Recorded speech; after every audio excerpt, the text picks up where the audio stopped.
It's good to be young and healthy and virile.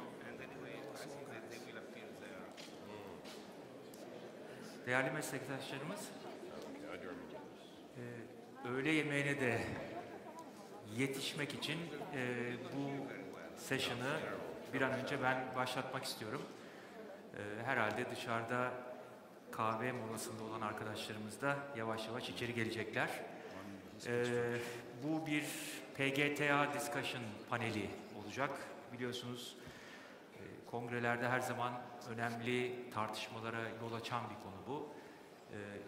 Ve camia içinde buna çok inananlar var, hiç inanmayanlar var.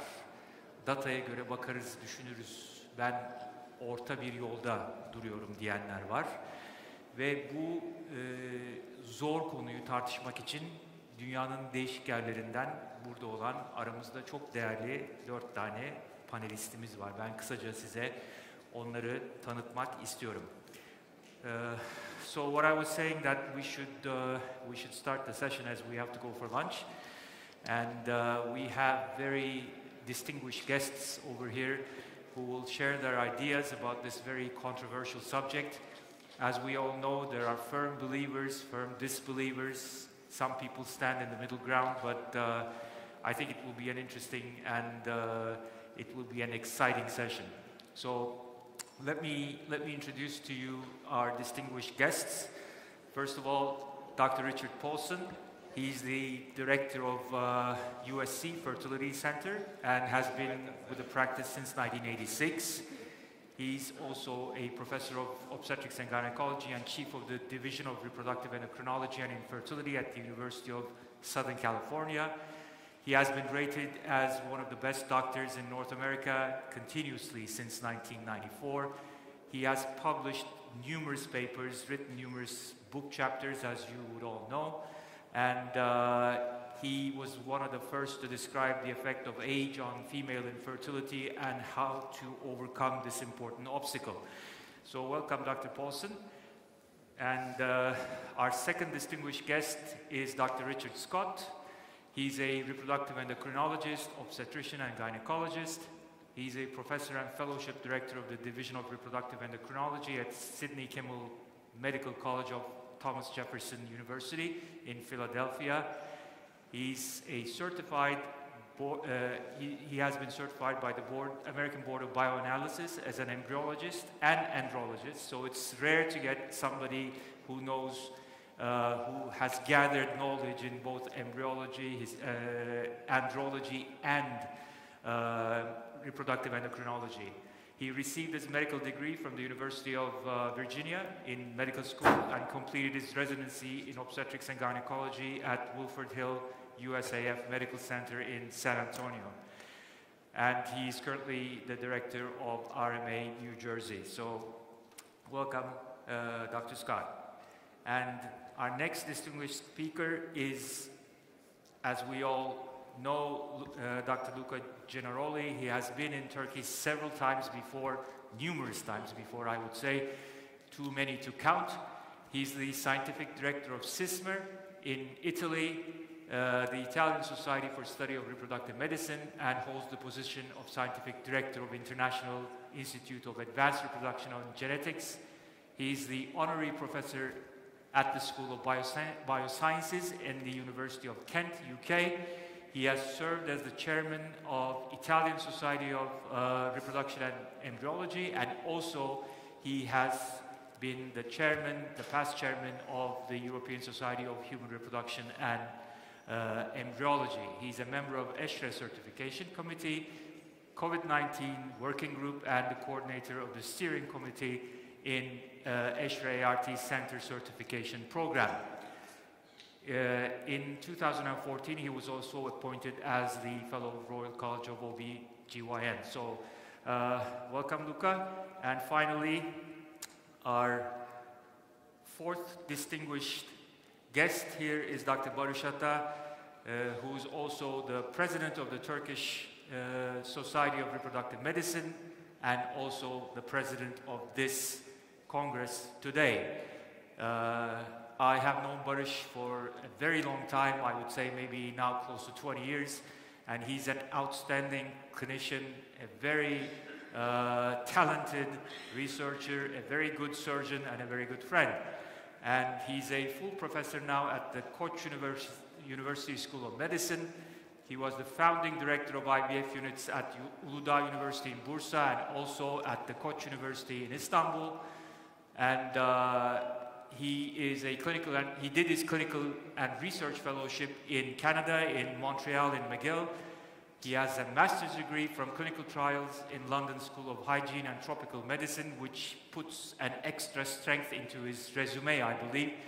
He has many, many publications, and you have seen during different times in the Congress, our speakers over here have also put his slides up on the board. He's as I said, the president of the Turkish Society of Reproductive Medicine, and he's also currently an executive committee member of the European Society of Human Reproduction and Embryology. So, welcome, Barış. So, let's go. First two warm-up questions. So, I would like a yes and no answer from you all. Are you a firm believer, disbeliever of PGTA, or do you take a middle ground stance? Dr. Paulson. Sure, I'll be happy to start. I don't think it's a question of whether you believe in it or not. It's very obvious. If you take some cells, you can send them to the laboratory and people can do the analysis. The question in my mind is that actually accurate? An accurate representation of the rest of the embryo? And are we losing many embryos? How many embryos are we losing as a consequence of the process of PGTA? Those to me are the unanswered questions. You're asking me the question. I'm answering the question as to whether I'm a believer or disbeliever. I believe, but I don't think we have the answer. Taking into account that PGTA takes only a snapshot of the embryo in a very limited, how do you say, time span. We don't know what happens before, we don't know what happens after, we don't know whether the embryo will self-correct, we don't know whether the actual biopsy we're doing is accurate enough. So it does have its limitations. I fully agree with you on that. I don't know what... so you do not believe in PGTA, or you do not think it's accurate enough and it's ready for prime time to be maybe applied to everybody. Is that... No, I didn't say that. I think that we need to have an accurate estimate of how many embryos we lose as a consequence of the process of PGTA because of false positives and because of the trauma of the biopsy, and then apply that. In certain situations it's worth it, in certain situations it's not worth it. So I think it's a gray zone. To me it's not black or white. Okay. Luca? Strong believer, but not for all the patients. So only for those patients that have a reduced chance of getting pregnant and a higher chance of dropping out from the program because of repeated unsuccessful trials. Okay. Barış, what do you think? English is not my first language, but I don't think it has much to do with belief. So we decide as we know sometimes we don't know exactly, then we make informed guesses. Right? So I'm impartial, whatever works for the patient is a great thing, and PGTA has improved really a lot in recent years. So I started using it much more often. So in the context, I would say I'm a believer, okay? But no, I think it's a great tool. Richard, what do you say? I'm a strong believer in PGTA. I also strongly support cynicism from my colleagues, and I think we have to be careful. And it does depend on the analytics and the predictive values of those tests. But there are now 3 prospective trials which show no adverse impact of biopsy. One I did in 2012, one Ashley Teagues did in 2020, and then the most recent New England Journal paper from Jan, if you do that math. And then I think there's also data from Jan's paper and from Ashley Teagues' paper say that done correctly, we're not discarding any embryos, or at least you can never say none, but exceedingly few, so low that it's very difficult to measure. I'm not saying it can't be done wrong, but if it's done correctly, I think it's a powerful tool. Okay, thank you very much. For myself, I was a firm disbeliever of PGTA Now I am more inclined to take a middle ground, especially with this, with the consecutive euploid embryo transfer and pregnancy rate study and the TEEX down-selection study. Those are the two studies that actually made me think again. But I don't believe it should be practiced for everybody. I completely agree with Luca. So let's move on. And I think the second important question over here is whether there is a commercial interest of the people who believe in PGTA. So my second question would be like a disclosure. So are you in any way tied up with commercial aspects of PGTA, owner, founder, director, shareholder of a company marketing PGTA or any related products? No? No. Not more than I'm related with IVF. And maybe to your surprise, but no. All the papers we wrote and all that work we done was done through a not-for-profit, and I had no personal gain of any kind.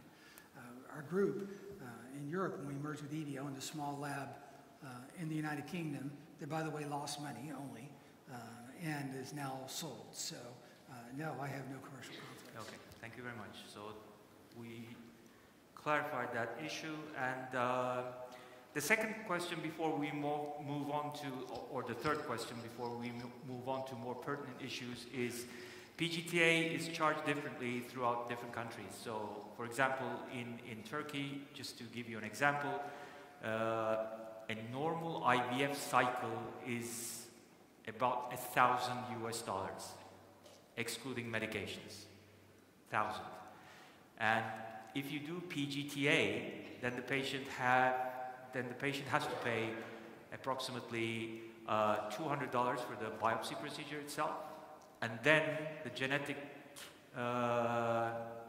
companies charge the patient in the range of $250 to $300 per embryo to study. So if a patient has like 5 or 6 embryos, the patient has to pay twice the money that she has to pay for PGTA on top of the IVF cycle itself. So I just want to know what the situation in the US and in Italy is, for example. And also I would like to ask Barış, because Barış is now also working in Dubai on top of his duties in Koç University, so what he thinks about the costs of IVF and how the magnitude compares with PGTA itself. I'll go the other direction this time. In the US, an IVF cycle for us by the time you do it all is about 12,000. PGTA, by the time you do the biopsy and an average number of embryos, which is 4, is a little under 1,000. So it adds about 8% to the cost. 8%, not 8% of the cost of an IVF cycle the patient has to pay. What you save by avoiding fetal transfers is much more than that. And so it's been shown, we've published this in a paper by Shelby Neal, that it's actually cheaper to do PGTA in the US, maybe not everywhere, but in the US, it's cheaper to do PGTA than to not do PGTA.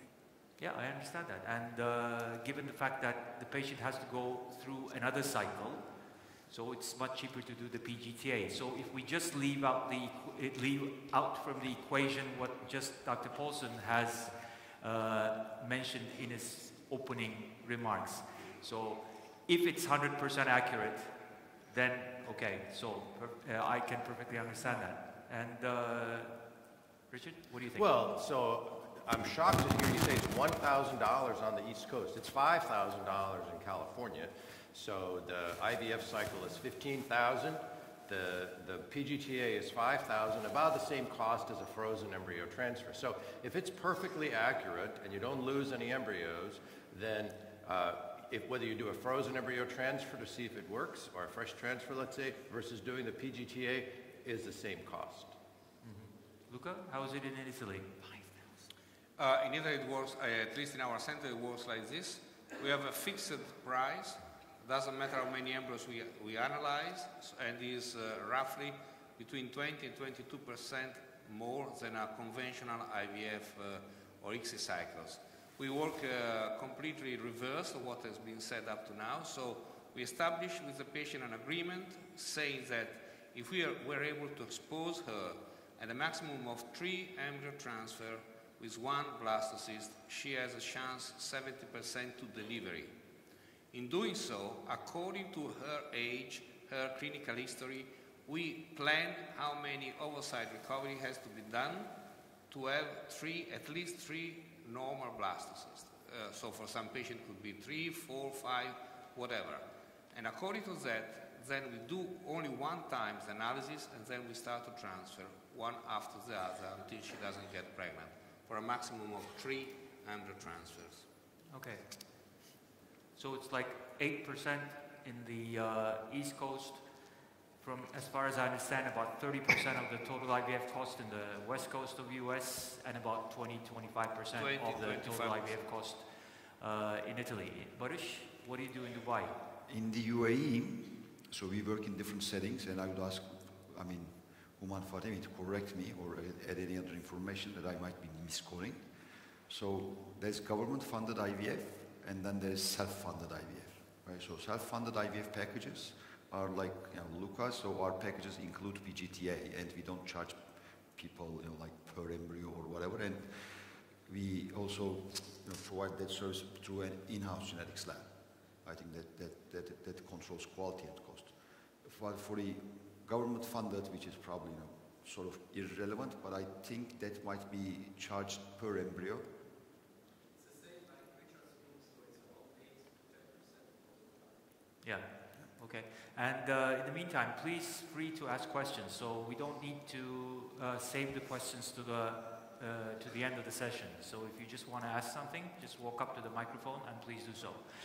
So okay, so let's move on. So these are the warm-up questions. So let's say a patient comes and sits in front of you, and she's about to undergo an IVF cycle, and she says, and you explain to her what PGTA is, and she asks the question, so doctor, what do you think are the advantages of doing PGTA? What do you tell your patients? Luca. Okay, sorry. 2. One is to shorten the time to pregnancy, and secondly, to reduce dramatically the dropout of the patients. It is one of the major risks for which patients fail to become pregnant and to delivery, the dropout. Richard? I think that I tell them it's less time in care, lower pregnancy loss risk, lesser risk of an aneuploid just ongoing gestation, and less cost. So it's faster, cheaper, with fewer losses and better outcomes. Okay, Barış? I tell them that doing IVF with PGTA is sort of like a Cadillac. Cadillac is a very big car that is that's expensive, and it's very comfortable, and it's not necessary because you can get from here to there in a Toyota. So if you want a Cadillac, it will cost you more, but it's very comfortable, and you will be reassured that we did everything with your embryo before we put it back into your body. But it will get you there the same way like the Toyota. So how do the patients reply to this? Do they want the Cadillac or the Toyota? Yes. I spend a lot of time explaining why in this particular case I don't think it's worthwhile, and then they call me up and they say, we want the Cadillac. Cadillac, yeah. But, I but is it really the same journey? Because they have more transfers, more expenses related to that, and more losses. So it's not really quite the same experience. So the real key is, what do you think are the losses? Okay, I think this should be a question. So the biopsy causes some amount of trauma, right? So we can agree that nothing is 100% or 0%, and nothing is for free.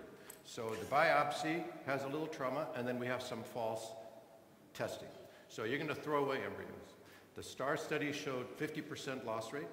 The EV data, eGenomics, showed 30% losses.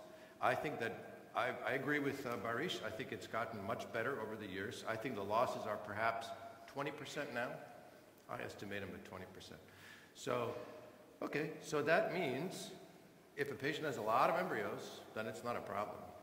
If you don't have very many embryos, that means you have to do 20% more retrievals to get those eggs. So you think the wastage rate is 20%?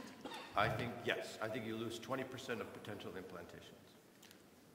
Hocam, Question. Sorusu. Can I ask a Emre. question? Yes. I have a question. I like the Cadillac analogy, but I don't think it's correct. And I will just ask Rick a question. If you have a 38-year-old female daughter and she's doing IVF, do you suggest PGTA? Question number one. Yes or no? Do you transfer more than one embryo? Because if you do transfer more than one embryo, you can't say that it's getting you there the same way. It was for what age? I've already spoken a long time. 38-year-old. So The question was for Rick eggs Paulson. does she get? Just for Rick Paulson. Oh, just for me? Yeah. Oh, well, it depends on how many eggs she has. So she's 38 and she makes 20 oocytes and she makes 10 blastocysts, then yes, I think PGTA will probably be of advantage to her because I only want to transfer one embryo. If she has very poor ovarian reserve and she makes 3 eggs and on day 3 I have 2 cleavage stage embryos, I will probably transfer those 2 embryos on day 3. Yeah, that's And not exactly what I would PGTA. do. Then I have to say about data. I work both at Yale and RMA New Jersey. And at Yale, we do mostly what Rick Paulson does. And I run the egg donation program. I don't do PGTA to people younger than 35 personally. But at RMA New Jersey, when we analyzed the data after 2018, the rate of low birth weight and the rate of early birth are equal to spontaneous pregnancies at RMA New Jersey. And that's a huge achievement in the setting of ART. And this is unpublished data. Okay, thank you, Emre. Barış? I mean, advantages, it provides so valuable information. You can use it in so different contexts. So IVF, I mean, the services are expanding as well, especially, we happen to see older couples who plan for multiple children. Right? So while they can generate embryos, they want to freeze them and then start transferring to have the first child, then hopefully a second or third in a few years. Or think about a patient with endometriosis who needs surgery, but when her ovarian reserve is at risk. Right? Then she wants to freeze eggs or embryos if it's a couple and they will receive transfer right after surgery. They want to freeze something before they risk their ovaries. So in any sort of fertility preservation except for sperm and egg, like separately, I think you would like to know what you're freezing, depending on your age, right? So it may give you a lot of false hope, right? So I think that is one benefit in that context. And secondly, it gives everyone peace of mind. Right? So I explain the patient, I take 40 minutes, try to explain what a chromosome is, how it divides, why people don't get pregnant every month, why most of the IVF embryos fail. And then, you see someone who is 40, she receives a single embryo transfer, you explain her, like, if it's an unscreened embryo, your chances is like about, say, 15%. So that means 85% of the time it won't work. Then they show up. So what was wrong? So basically, it gives them peace of mind, may prevent dropouts, takes a lot of stress off your shoulders, their shoulders. I think it empowers people. Yeah, I agree with this point. Yeah. I would only like, as an Italian, to substitute Cadillac with a Ferrari. It will work better. All right. No, Ferrari is a lot of fun. No, Cadillac is unnecessary. It's large, very comfortable. It's comfy. Very big. It doesn't corner so well, though. That's the reason why you want it. What do you think is the loss rate with PGTA? What was the loss of potential implantations as a consequence of you doing PGTA? Well, is the misdiagnosis, including mosaicism, is below 2 to 3%, then you have to multiply by 0.70 or 0.60, that's the implantation rate. So the total amount should be around 2-3% of lost embryos. And biopsy, zero harm. Well, it depends how good you are in driving a Ferrari. That's true. So this paper from Nathan Treff, it's the pre-implantation genetic testing for aneuploidy, a review of published blastocyst reanalysis concordance data. I'm sure you have seen this. So practically, they took all of the papers that were published in the literature up to 2021. So this is the original embryo, okay? So when they analyzed this embryo, these are the euploids, these are the mosaics, and these are the aneuploids. And then they did a euploid retest, a mosaic retest and an aneuploid retest. When they did an aneuploid retest, I'll just get to the numbers over here. Okay, so this is the comparisons and concordance rate with the reference. As you can see, when the embryo is claimed to be euploid, it is euploid over 90% of the time. When the embryo is fully aneuploid, as Dr. Paulson has said, it's only concordant 81% of the time, and with mosaics, if it's it's like 40%. So you cannot say anything for the mosaics. As Richard said this morning, so they should be transferred. So what do you think about the data here, the reanalysis data? Nathan Treff worked for me for many years, so I can comment on this. This is a classic example. If your assay is poor, you get poor results, right? But this is not one study. It's like a... Yeah, I know. All of the studies. But how many assays have been adequately validated? How many have non-selection studies showing the predictive values? So, really only 2 assays. Okay, so these are the assays. So, yeah, I'm very familiar with the paper and I'm very familiar with the assays. In looking at those studies, it's extraordinarily assay dependent. If you say it's euploid, it's extremely likely to be euploid, right? You're not likely to have an analytical error which selectively takes something abnormal and makes it normal.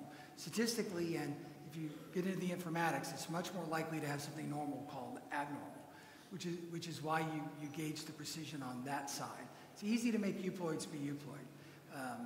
But if you don't have precision over that, then when you remeasure the embryo, then you find that you have some normals there, you have some mosaics there, because it was never aneuploid in the first biopsy.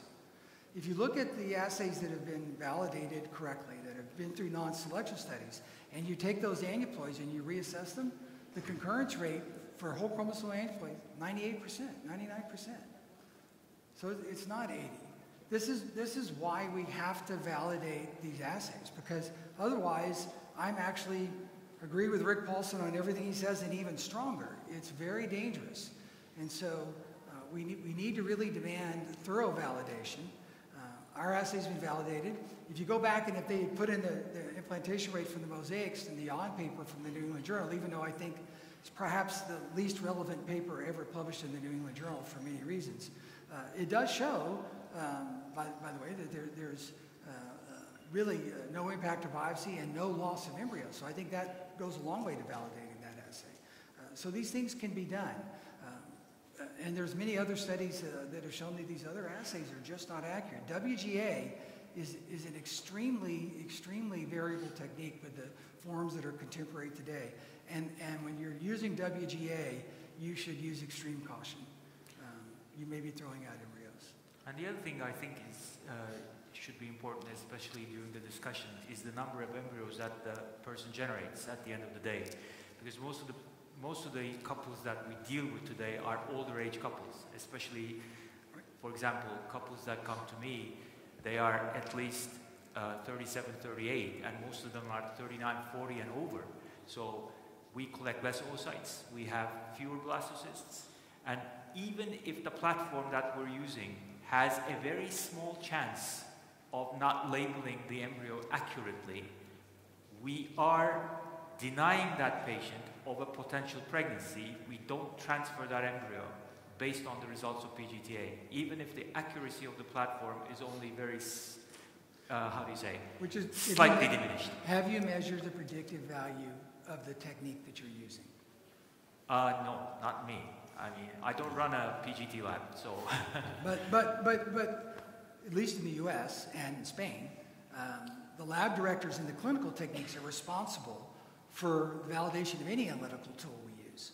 So you're still required to know. So I would add, I don't know what it is everywhere, but at least in those places. And so if you don't know the predictive value of the test you're using, I would ask you the difficult question of why you're using it.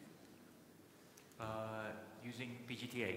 Yeah, using anything we're going to use. Why? It's because, forget PGTA for a second, it's going to be true of all these non-invasive tests. It's going to be true of proteomics and metabolomics. These issues will be no different. We have to be very precise in determining the predictive values for all of these techniques. Barış? I mean, it's already obvious, but I think we need to say something and put the discussion in context in the sense that PGTA is not a singular entity. Right? So, similar to the Cadillac and Toyota analogy, we all see patients, you consult them, then they ask, what do you do different? I say, IVF is in principle the same, but it's not exactly the same, right? So to make it, the analogy I use is, a white shirt is a white shirt. I mean, it's not white, but anyways. So you can buy a white shirt from a shop on the corner. You can buy a white shirt from Xenia. Right? So they're not the same white shirt. They're white though. and PGTA is such a complicated process, like multi-step process. PGTA in lab A, IVF lab plus genetics lab A, may perform very differently than PGTA in IVF lab B plus genetic lab B. So if we are to write a guideline or decide or take a decision on funding, etc., then we should look at the general practice in our whatever area. But I mean, if we're discussing the facts, like biologically, then so it's we should look at data, and we should know its generalizability, where it's produced, and everyone needs to validate everything. Say, I don't think it's correct to claim that biopsy doesn't harm the embryos based on their data, because I mean they're doing like what, how many thousand cycles a year, and if there's another lab who's doing like maybe two PGTA cycles a month, that's a microsurgical procedure. I mean the performance could be different. So these should be all validated, and everyone should think in their own setting. I mean, what is the risk of embryo loss? What's the harm, and what's the accuracy rate, etc. Of course, I mean the results cannot be generalized throughout. I agree with that. Luca, you were going to say something. Well, I would say that the indication should be focused not only on categories of patients, the usual categories that we are aware, age, recurrent miscarriage, and all this, but I would consider a broad vision, an helicopter view. You have your group of patients that have the best results. Every patient that does not fit in your highest standard of results in terms of live birth, they should be screened in such a way that they reduce the time to pregnancy. And PGTA is, as much as we know, the most powerful at the moment system. It's not perfect, it's the most powerful system that will show the time to pregnancy, and again will help those patients with a very low chance of getting pregnant with routine IVF or ICSI to get what they want. And I think that should be applied independently to each IVF unit that has quite a large amount of treatment every year, of course. Cannot be applied to small units. Okay, so let's move on. This is HFEA data, as you can see over here. So practically what it shows, that this has been shown numerous times, not this data, but similar. So if you transfer euploid embryos, you do get high pregnancy rates regardless of age, although they seem to go down with advancing age, but not significantly. But if you don't do PGTA, your pregnancy rates go down significantly as the patient ages. I think one of the most important maybe advantages of doing PGTA is to do a single embryo transfer. Single embryo transfer with a peace of mind. So this is the PGTA, non-PGTA group. So it was shown again several times that in patients undergoing PGTA, less embryos are transferred. This may be an advantage. And in my opinion, maybe we can discuss this. I think PGTA, if done correctly and in the proper, indicated patient population group, will further decrease the incidence of recurrent implantation failure, and also it will prevent us from administering costly add-ons to these patients, because this is what happens. The patient comes in, she doesn't get pregnant, she comes in again, she doesn't get pregnant, then the patient undergoes PRP treatments, unnecessary tests of coagulation, natural killer cells, this and that, and is administered many unnecessary add-ons. So what do you think about this? Oh, I think that's a very powerful argument. Yes, absolutely. That really makes a big difference. The key is you have to have a lot of embryos. That's the key. You have to, that's why I think the question of what losses do we have is very important. And I happen to think that it's about 20%. It used to be worse. So the fact that Richard data seems to suggest that it's zero or nearly zero, I think is aspirational. Perhaps one day we will all get there. I don't think that we are there yet. But 20%, that's not bad. So 20% is pretty good. If I'm freezing embryos for the future, because for pregnancy number 2 or pregnancy number 3, let's say the 38-year-old that came in made 10 blastocysts, that's very reassuring that we're saving euploid blastocysts for her, as opposed to embryos that you don't know how they're going to perform when you thaw them out. So I think that's a very powerful argument for the use of PGTA. And maybe the other indication, maybe, I don't know what you think about this, is patients undergoing fertility preservation, especially, let's say, prior to pelvic surgery, such as advanced endometriosis and things like that. And the patients ask you the question, how many embryos should I have in the bank before safely moving forward? So then maybe having euploid embryos stored in the bank will give us a more definitive answer regarding that. Can I add just one brief addition?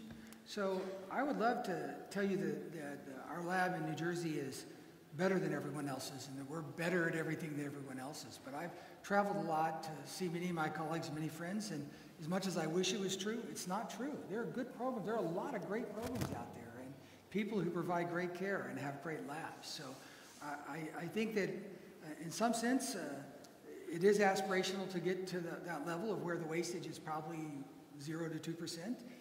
As Luca has done, he's been doing this a very long time, so he's had a chance to refine it. And but I believe it's within reach of almost all programs. I would love to say that we're special, but I'm not sure we're that special. I think you can do it. So the STAR study is very powerful. The STAR study was... The STAR study is a disaster. But it was sponsored... Toyota and Cadillac. No, go ahead, and then I want a chance to answer back. It was a multi-center study that was designed by a manufacturer of PGTA equipment to prove how good PGTA is. And you're right, it was a disaster. 50% aneuploidy in the patients under the age of 35. They showed a 50% loss of potential implantations in that study. So that was a study that was designed, multi-center, not perfect laboratory in New Jersey.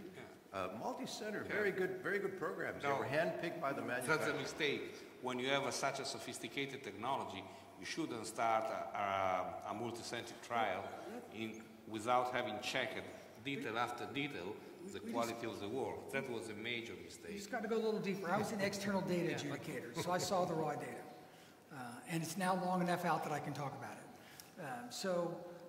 They had 9 labs that they set up and used the assay in. And their validation for those labs was to send 5 samples from cell lines that had different known aneuploidies, a trisomy 16 line, a trisomy 21 line, a monosomy X line, etc. When they sent those out the first time, and cell lines are much easier than embryos, how many of the labs got them all right the first time? Did they change anything? Did they retrain? Nope. All they did was send the cells out again. How many got them all right the second time? So now you got 2. One lab, they sent the same 5-cell culture system cells out 9 times before they got them all right. And you know what they said? You're valid.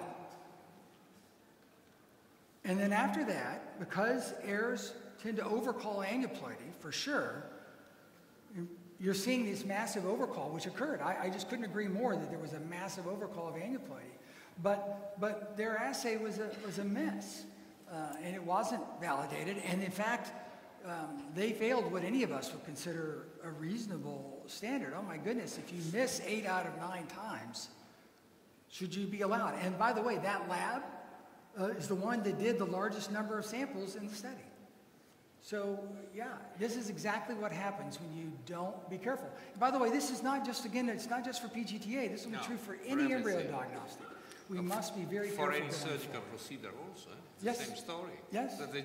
This is just medicine, nothing else. And so STAR didn't use a valid assay, and they know it. by the way, the people at Lumina know it, and they sold the assay.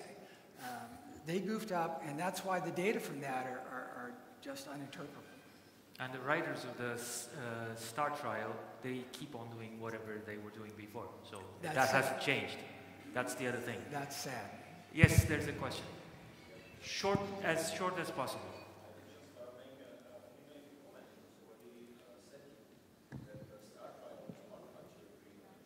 I apologize.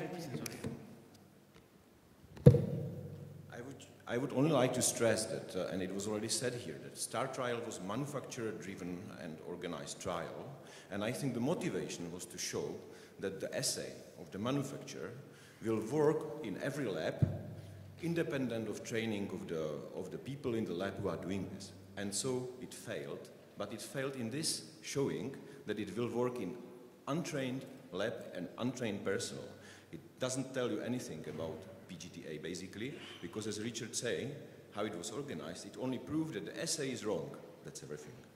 Nothing about PGTA in a principle, but only about the fact that the assay, how a manufacturer sold it out, was wrong.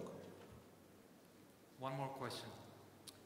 So Richard, when you present this data where there is such variability in the 9 centers from the STAR trial, does it not argue then that PGTA might be useful in the right hands, but in many hands it will be problematic because there will be problems with the validity of the assay? I think it does. It's an excellent point you make. And one of the labs, Bill Schoolcraft's lab, I have no affiliation or anything, actually had very good results, and they had very, very distinguishing results in their outcomes as well. But across the board, that assay, I don't want to mention any more commercial names because I don't want that, but that assay is challenged. But I do agree with the right QA and great deal of rigor that some people can make it work, but you have to be very careful. But across the board, where's the study demonstrating the predictive value of that assay? I mean, it's a company that owns it's worth billions. Where's the study? It's not out there. Very, very shameful. Very short, please. Okay. 2 short questions. First. One short question, please. Okay, one short question. Now, the patients ask us, I should do PGD, especially if they are over 38, because I don't want to have a Down syndrome baby or trisomy 18 or something like that. As we know, this is a screening process, so this test can answer these questions. Maybe you're coming to this question anyway, but my question is that, I mean, can you use this to prevent a possible trisomy 21 before giving the patients? Brief answer is Warner, Fertility and Sterility 2017, if you want to go read it. But it reduces the risk of someone in their early 40s, and this is a 7-center study, down to about what it is when you're 22 or age 23. It absolutely does not go to 0, but it goes to a very, very low number. About 0.1% of embryos that have been screened result in ongoing aneuploid gestations, of which from the products of conceptions that we were able to obtain, which was only on 4 of the 10, they were all mosaic, but who knows? There's others could have just been errors.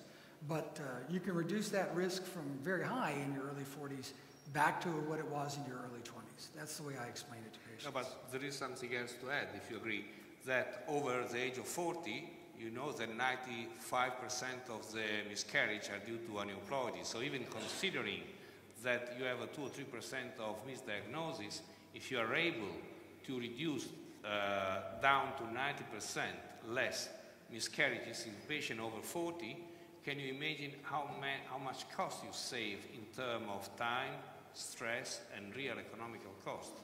So that is already an extra answer for this. I do want to support Rick and say we have too many losses still. Yeah, and unluckily, I can give you a terrible example. When we had in Italy a very strict law for 5 years, in which PGT was banned, like embryo freezing, we had an increase of Down syndrome babies coming from ART. And that was due to the fact that, that PGT was not available anymore. So they had to go for termination of pregnancies 3% more of the Italian patients doing IVF at that time, between 2004 and 2009.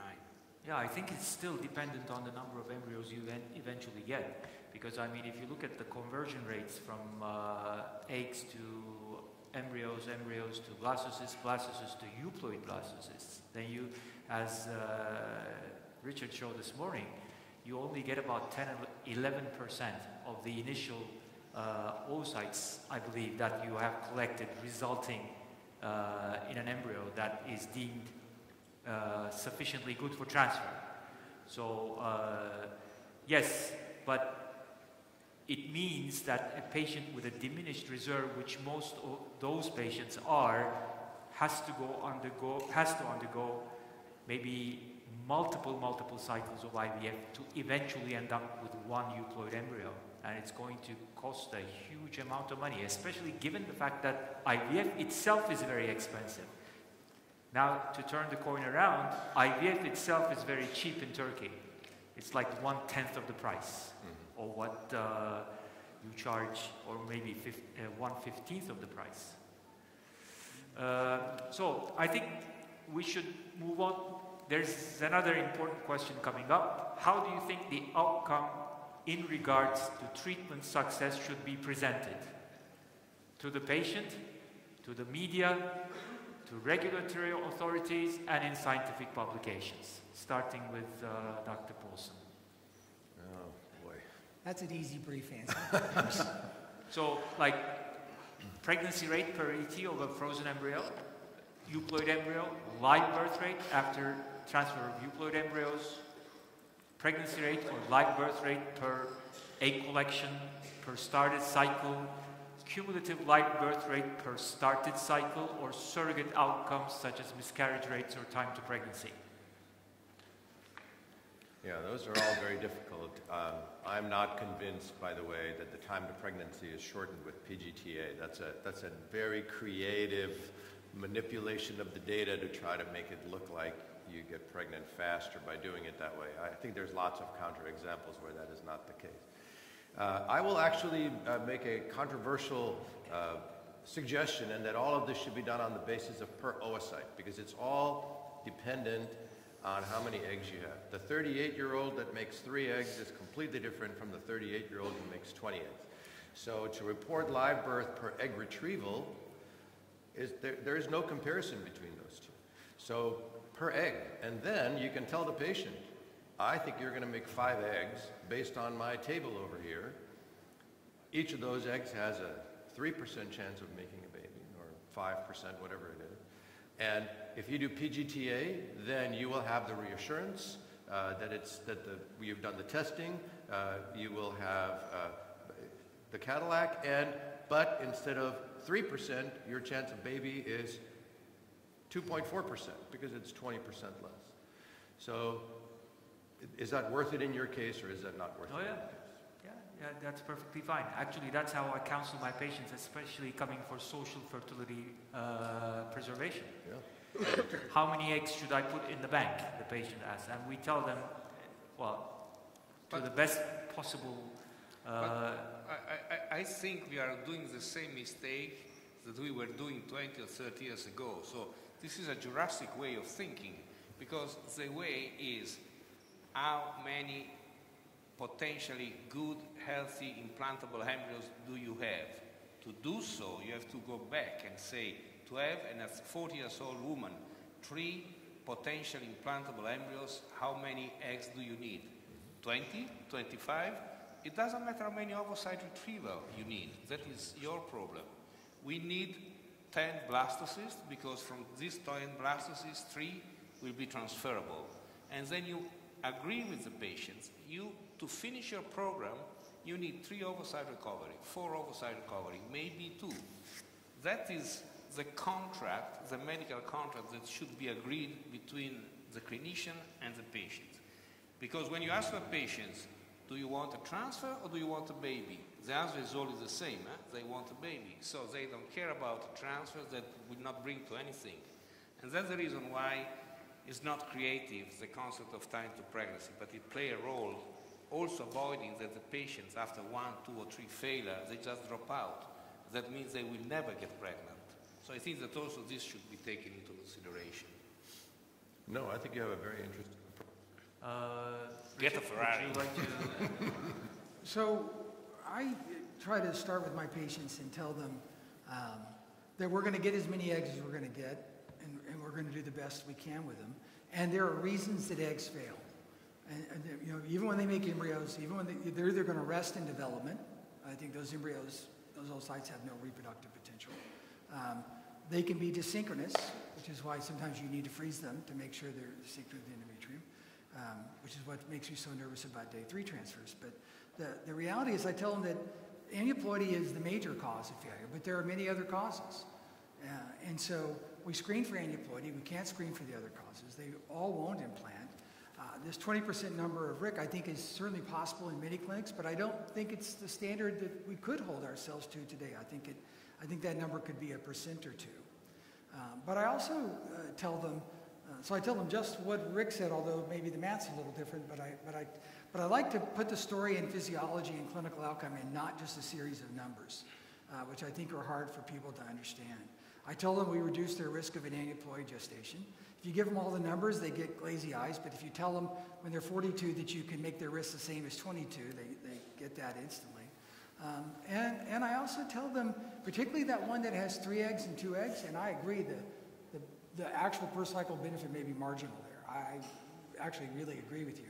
But I also tell them that if we do a transfer, or 2 or 3 transfers that it takes us to get there, that can take several months, and the clinical loss rate is higher, which means you follow the pregnancy, they have a loss, sometimes they have a DNC, their betas have to come down, and on average they burn 6 to 8 months that they don't have to lose when they're 41. Those 6 to 8 months produce quite a penalty in terms of even their cumulative long-term reproductive potential.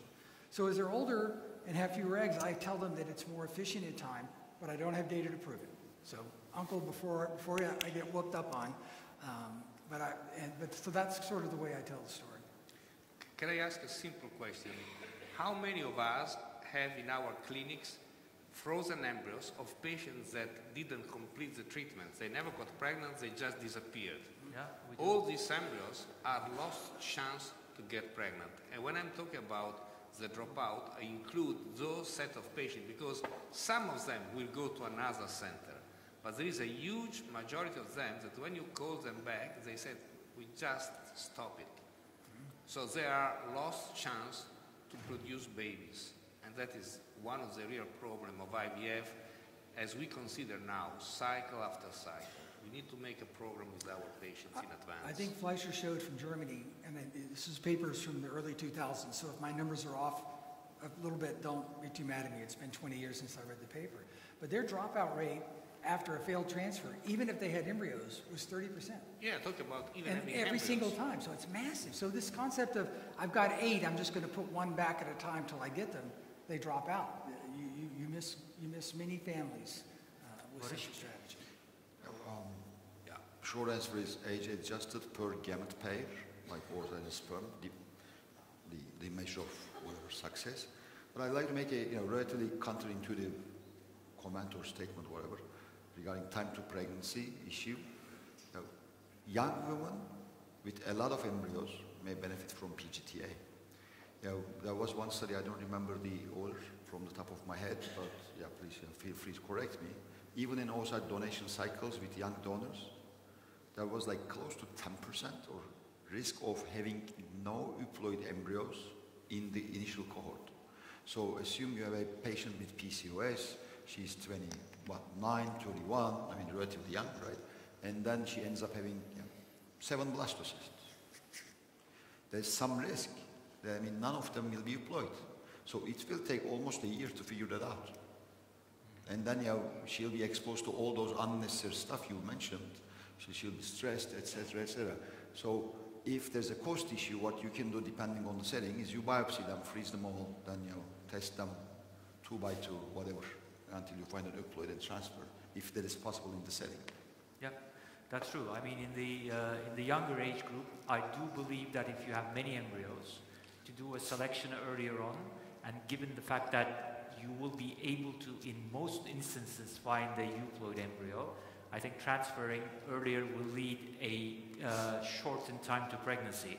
I don't think this happens in older women, but in younger age cohort, I certainly agree. And the other one is, again, as I have said, it gives you an opportunity with a peace of mind to transfer a single embryo, which regardless, in my clinic and in Barış's clinic, we always try to transfer single embryos, irregardless of doing PGTA or not. So do we. That's true. Okay, so let's move on. We talked about the platform, so I'm not going to go into that again. There's an interesting bovine study that was done. I don't know if you have seen this one. This is pregnancies and live birth rates. So they did PGTA on cattle embryos. And as you can see, in unselected patients, pregnancy and live birth rates. And live birth rates are extremely low in patients who were then in cattle who were then, they did go back and looked at the embryo. It was like a non-selection trial in cattle. So it actually showed the same results as the TEAG study. Yeah, interesting. Good news for the cows. Yeah. And for the bulls. Okay, so I think we talked about this, but let me get your once more your opinion regarding your daily practice on, given the amount of data that has accumulated in the last 20 years and all of the randomized studies that were done, all the retrospective studies that have been published, all of the studies coming from HEFA, SART, and all of those. So do you think that there is a certain patient population that would be that would benefit most from PGTA? And do you think there's a patient population you would take more a cautious approach in recommending PGTA? So let's start with Dr. Scott. So our data through many tens of thousands of cycles suggests there's a clear benefit to people 32 years of age and older. Over 32? 32 and older, that there's a benefit. Actually, it goes up to about 43, 44 and 45, 45 particular, does poorly even with PGTA. So you can actually argue that why we might be a little safer, and those are Jason Vernasiak's data, that we actually don't really help outcomes that much, because they still do poorly. Between 30 and 32, I would call it a gray zone. There's probably benefit there. But below 30 and in donors, the marginal benefit is actually, because you're so likely to pick a euploid anyway, their aneuploidy rates are 14, 13, 15%, depending on where you go in there, that I think that the benefit is marginal. So while I discuss it with all my patients, the reality is I don't provide much encouragement below 30, marginally between 30 and 32, and then I encourage them from 32 and up. And the shortened time to pregnancy was actually, I believe, only 2 or 3 months in patients who were younger. Barış, what do you think? If you had a scale, older women with more oocytes, and women with poor reproductive history would benefit more than their counterparts, right? But done properly, I think everyone can benefit and should be presented the option fairly, unbiased way. But I would strongly recommend to people, like who are older than 38, just because of the increase, very high prevalence of aneuploidy. And then anybody who's freezing embryos for fertile preservation for any reason. And recurrent implantation failure and recurrent pregnancy loss patients, not that it will solve a problem, but it will give an explanation. Yeah. So Urman, I see you have converted Barış from a firm disbeliever into a believer now, huh? Actually, it's happened slightly before. What really affected me was the deselection study once. So it was really convincing that the risk of harm, that's the only cost of it except for money. Okay? And there was really little when done properly. Secondly, when I was, thinking on this, recurrent implantation failure definitions, etc. So you realize the data, how consistent it's over the years, and it really gives you peace of mind. Luca? What do you say? I would also consider, after a few failures, extremely severe male factor, mainly when the partner is a young woman, because then you find that the male gametes could play an important role in terms of aneuploidies. And when you fail 3 or 4 times, classical young couple, if you do PGT, you will be surprised. What you have categorized as idiopathic infertility, in fact, is not. Idiopathic was just a label that we were given because we were not able to do the diagnosis. But in fact, they have problems at the genetic level, at the chromosomal level, in their own gametes. So that should also be taken into consideration to avoid to have a young couple having done 20 or 10 transfer or 15 transfer in different centers all around. The desperados patient should not exist anymore after 40 years of IVF. Maybe PGTA is not the gold standard, but at the moment it's the best that we have in our hands. Maybe chromosome is not the best, that's the most sophisticated technologies. We need to look for something else, but we shouldn't throw this concept away because it's the only way to enhance the results. Richard, what do you say?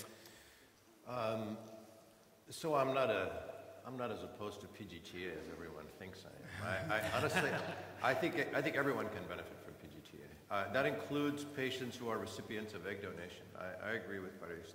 In fact, they have so many embryos that's the one place where the 20% loss rate, who cares? The one group that I think you should never do it in, I want to ask my colleagues. If somebody has fertility preservation, the patient comes to you, she says, I have 8 frozen oocytes that I froze before cancer treatment. I would like to have my best chance to have a baby from these 8 oocytes. Okay? Are you going to thaw all of them, grow them to blastocysts, and do PGTA and refreeze the blastocyst? Or will you thaw them and transfer without testing? Okay. If you think it's 0 loss rate, well, we do what you said, the former. We thaw them, grow them to blast, do PGTA, and revitrify. We've done 2 studies looking at the impact of that second vitrification, and it's not 0. It's about 2%. So I think there's some risk in that, but I also think for that patient in planning her family and being realistic about her future, she needs to know how many blasts she has, and if she knows about the aneuploidy status. It's very helpful. I think that there are some data, which not from our group, that I've seen that was presented but not published, that show that people with cancer who may be particularly ill may have a slightly higher aneuploidy risk, that maybe something's not going on correct in their pharmacogenesis. I don't have those data personally. So, but across the board, people want to plan families, and I believe that I don't think I could ever say the risk is 0, but I think it's so low as to be immeasurable or nearly immeasurable, and in that setting they benefit. When you thaw 4, you may get no blast, you may get 1 blast, you may get 1, who knows. So I think you thaw them all, figure out how many blasts they have, do the best you can. I would not do it if the eggs have been collected by a young, healthy woman. I would go for conventional. Are they frozen as blastocysts? Are they frozen No, as eggs. Oh, Maybe before cancer It's treatment. frozen Right, eggs, so- fertility preservation. Just out of principle, no data, no nothing. I mean, people generated the data here. So nothing is 100% effective. Right? So every single procedure has, however small, some risk. Like 1 in 1,000, 1 in 5,000, 1 in 10,000. So then here's the balance is between like biopsying, freezing, running the complicated tests, thawing and transferring. That would be some loss, right? Whatever it is. So we would tend to think the maximum likelihood of live birth would be without doing with the minimum interventions and transferring one by one. Okay? But then there's also another risk here, on the other side. Difficult to quantify how old was she when she generated the eggs. What are the risks of miscarriage or pregnancy termination? I mean, they're also small but existent. We've all come across people. Once you harm the uterus, it's It's very difficult to repair. So then those two should be compared. I assume, I mean, they're both low, and I would tell the patient, I don't know. I mean, if she had just one or two, then you have probably just transfer right away. But if multiple... So, in my opinion, what I would like to tell the patient is, so we're seeking a potential problem that will prevent implantation, sustained implantation. So everything boils down to what the prevalence of the condition is in that patient population. For example, if you do NIPT testing in a pregnant woman, and if it comes back positive, especially in patients who are young, it has about a 65% positive predictive value. So in 35% of the cases, your NIPT result is wrong, actually. So you don't terminate that pregnancy based on that result. You do an amnio, you do a microarray or whatever. So if you do PGTA in a patient population that has a low prevalence of the problem, I think it's not going to benefit the patient. The prevalence of the condition has to be high. So that is the advanced age group. But the problem with the advanced age group is that we do not get enough eggs and blastocysts. So, because the whole idea, the concept is to select among a cohort of embryos the best possible one that will implant. So that's the way I look at it. I think the patient population who would benefit the most are the older patients who respond good or maybe extremely good to ovarian stimulation. And I think these patients are a rarity in all of the patients that we see today. That's how I look at it. And for example, the TEAGS non-selection study, I asked the same question this morning to Richard. In that study, most of the patients were young, actually.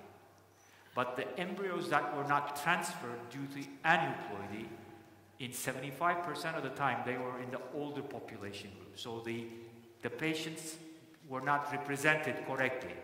So due to the low prevalence of the disease in the younger population group. So I think there's still a long way to go. I don't know. In that study, you're just calculating the predictive value, which we did by age group, and it was high in all age groups. Mm-hmm. Yeah, so it really doesn't matter if it was the exact same age distribution as a population, because you can look in every age group, and the predictive value is high in every age group. Also, while it's ideal, and even the way I explain it to patients, I do just what you said, is we're trying to select a pool that's better. The reality is what we're trying to do is get rid of the ones that are bad. Yeah. That's what we can do with precision. We really can't select better just from this one parameter. So, Barış, as a holder of a master's degree in clinical trials, what do you say? About the predictive values? I mean, the diagnostic test and the principles are always the same, and PGTA is a diagnostic test. So how you interpret those results totally depends on the context. I mean, there was like one extreme example, there are other extreme examples, there's the general, the patient population. So, knowing the diagnostic testing principles, knowing your own data, basically, you just need to be able to properly explain it to the patient. Okay. As far as we are able to realize, to avoid to make mistakes, like we have done shifting, for instance, from array to NGS, thinking that was cheaper, thinking that was much easier, and then we came out with the mosaics problem that actually drove mad the majority of us, ending up with the clinical results showing that all in all, only 2 or 3% of the mosaic embryo could create some problem. So the clinical results actually bypassed the concept of mosaic embryo. So we should always keep in mind that the clinical setting is the first one that should be accomplished, and not the vice versa, not the molecular biology part, because otherwise you are driven far away from the benefits for the patients. Okay. I know Barış is getting restless because we have surpassed the time that has been allocated to us. So, okay. I'm going to skip mosaics because I mean that's a whole discussion in itself. So, how do you counsel a couple who has only aneuploid embryos in their first PGTA cycle? I know you have a study on this, so Richard, what do you say? Couple comes, she has 3 or 4 blastocysts, and all of them end up being aneuploid after PGT. What do you say? I'd say that's a bad cycle, and I'm glad we didn't transfer those. And then I tell her that her risk for aneuploidy in the ensuing cycle is the same based on her age. That the confounding from one bad cycle actually is not prognostic of outcome in future cycles. I know it's counterintuitive, but it's true over data sets that were generated on hundreds of thousands of cycles. Okay. What do you say? The question is, if someone has all embryos unemployed in one cycle, what happens in the next? Yeah, so this is the study that was done by Richard Scott's group. Okay. And basically, as he has just explained... I regard every oocyte as an independent unit. Right? So there could be some, say, a cohort effect, not because the oocytes collected in the same cycles are necessarily similar, but I mean they're manipulated in the same way, at the same period, at the same lab. Okay? But still, each one is an independent probability, and we published a paper with Santiago Minne like 10, 12 years ago. It wasn't NGS, it wasn't even trophobectomy biopsy, comparing 2 different PGTA cycles of the same couple done within a year or so. And there were examples who had all unemployed, and you were one of the cohorts too, and employed embryos in the other cycle. So it's not informative regarding the next cycle. Probably you can get suspicious of if the couple is a carrier of translocation or something. Does it happen? Is it possible? Like if there's certain abnormalities, at a higher rate than you expect in a cohort, then can you suspect that one of these guys could be carrying a translocation here? It's very might go up a little. I also think it's important to emphasize the opposite. If someone wants to do family planning and they would like to have 4 kids and they're trying to put enough embryos away, if they do a cycle and get 3 embryos and they're all 3 euploid, it doesn't mean if they do another cycle with 3 embryos that they're all going to be euploid. That kind of regression back to the mean goes in both directions, so you have to be careful. Patients become very optimistic if they do well once. It's not always true. Okay, so last question, and then we will go to lunch, hopefully. So what do you think about this, especially transfer of aneuploid embryos? Do you ever transfer an aneuploid embryo? Let's say you have a patient who never generates a euploid embryo. 3 or 4 cycles. Only in studies, and the delivery rate is 0. So I think if you're transferring aneuploids, you're saying, I don't believe in my assay. So you never do that? Never. Okay. I've done it. I've probably done more than anybody here. Transferred known aneuploid embryos, even though it was blinded at the time. But the delivery rate should be 0 or very near 0. If you're transferring those, you don't believe in your analytical results. So let's say, what do you say, Luca? Let's say you have a patient at the age of 40, she's a good responder, she has generated 3, 4 embryos all of the time, and none of them were euploid in any of the cycles. You wouldn't transfer. You just say... I never transfer aneuploid embryos, and the reason is here. 35 out of 36,000. So it's not worthwhile to do it. So do you believe that the embryo has an inherent capacity to correct itself downstream? Sorry? Not at the time of the snapshot. From whole chromosome aneuploid, like meiotic error aneuploiding? Well, I mean... Because segmentals, yes, and mosaics, yes, but whole chromosome, no. Meiotic errors, no. Because I think this is an important issue, especially regarding non-invasive PGT. Because if the embryo secretes its abnormal cells into the medium, then you will run into the same problem when you do a non-invasive screening. Do you ever transfer aneuploid embryos? I know you don't do much PGTA, but... We do not, we don't transfer. It's more of a medical legal issue more than anything else, to be honest with you. So I've had patients who come and they had a donor egg cycle, and they had 8 blastocysts, and they're all aneuploid. So I don't believe that. I think that was bad assay, bad biopsy, bad assay. But am I supposed to now have these embryos be shipped to my laboratory so I can transfer them? I don't think so. Michael? It goes back to the last question you were posed about the patient that had all abnormal embryos with PGTA who then did a second analysis for a second IVF cycle and would have regression to the mean. Let me change the question slightly. If you had a patient that had all abnormal embryos on their first PGTA cycle and then all abnormal embryos on their second PGTA cycle, but the parents themselves are chromosomally normal, is there any information what would happen in that third cycle? I don't have a large enough sample size to answer the question fairly, but I can tell you that if you have a reasonable number, you've had 7, 8, 9, 10 embryos, and they've all been aneuploid, I don't think you do as well in that third cycle, but I don't have the data to back that up. I think Luca has data. Maybe 20 years ago, you published on this first cycle aneuploid. What is the chance of getting a euploid embryo in the second cycle? 2 cycles aneuploid, what's the chance of getting an embryo in the third cycle? And as far as I can remember, Luca's data showed that it was like a 25-30% chance of having a euploid embryo in the second cycle and 0% chance in the third cycle. Yes. Am I remembering right or wrong? No, you're right. You're absolutely right. That fits with what he is saying, that if you have a large amount of embryos generated by 2 oocyte recovery independently, and they are all abnormal, you have to consult your patient and say that the risk to end up with 0 embryo to transfer in a third fish results is extremely high. So then it's up to them. But I think so. Yeah, but that's the risk. Those were fish results also. They were like 20 years ago. It's a matter of probability anyway. Okay, so before we close, any final remarks? And maybe we can take one question if there's any question from the audience. Yes, please. We can't hear you. Can we switch on the microphone?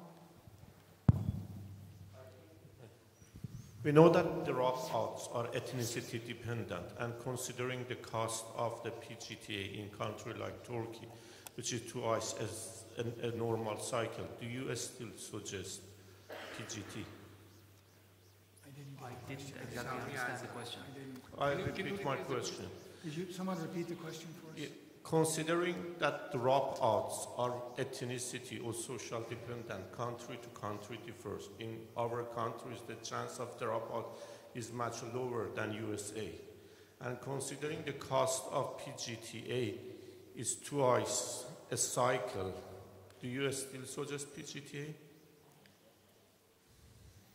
You're talking about cost effectiveness. You're saying since the dropout is low and the cost is high, is it worth it to do PGTA? And again, I think you have to individualize, obviously. Yes. That's not a medical question, that's a cost effectiveness question. Can I ask you all a question on a recent publication by Norbert Gleicher in Human Reproduction, that they had a lot of pregnancies after transferring abnormal embryos, and especially Richard and Barış, because we commented also in Human Reproduction, and I think you also just published a paper commenting on that, because I think the title of that paper is completely wrong. What do you think? Well, I think that Gleicher should change the lab, the genetic lab. Just that. Also, if I can have fun for a moment, please indulge me. If you look at Gleicher's data, his transfer weight in women over 38 with aneuploid embryos was significantly higher than his overall SART data success rate for women over 38. So if you want to do well in Gleicher's lab, you need an aneuploid embryo. Probably the only lab in the world where you could say that. Now, the major defect, except for one, all the deliveries were from embryos called mosaics, right, which are essentially euploid, almost more than 99% of the time. So that's why that pregnancy rate in that letter is higher than his SART data. Because they're normal. Exactly. And I agree. I mean, follow Luca's comment. We need to know in which genetics lab, in which wherever that embryo that was labeled as aneuploid was generated and labeled as aneuploid, and then ended up in live birth.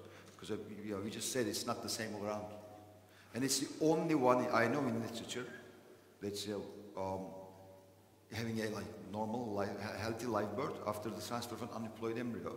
So I really doubt the original genetic test result.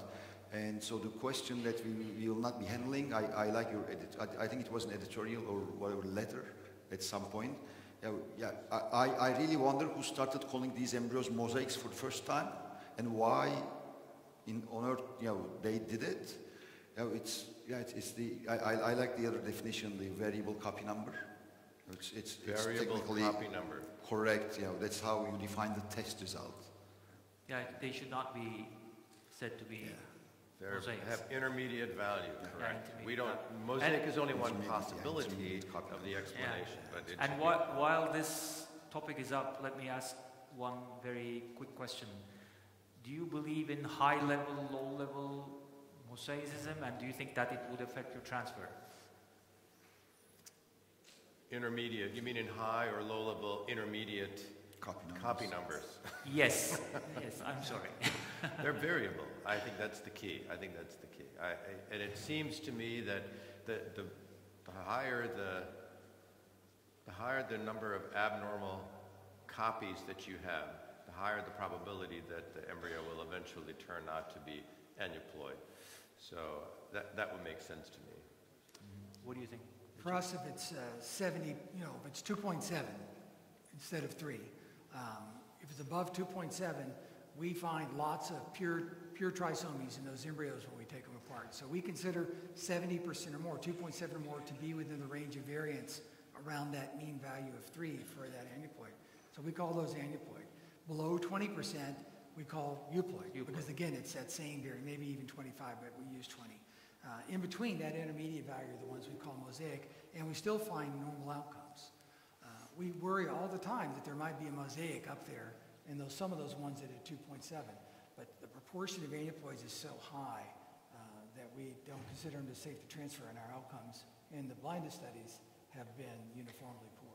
Yeah, but then once again you have to individualize the project, because for a patient coming to you after 2 termination of pregnancy because of trisomy 21, would you transfer a mosaic embryos with 10% of mosaicism? I doubt very much that I would do that. Always, well, a good comment. Yeah. Okay, so I think we're far past our time, so I would like to thank you all. It was a great discussion. I hope the audience also enjoyed it.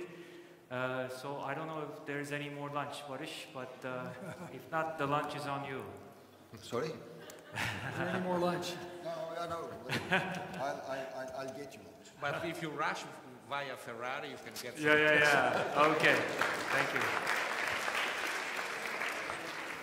All right. Good. So much more. I've done amazing things. I must tell you, Let me fix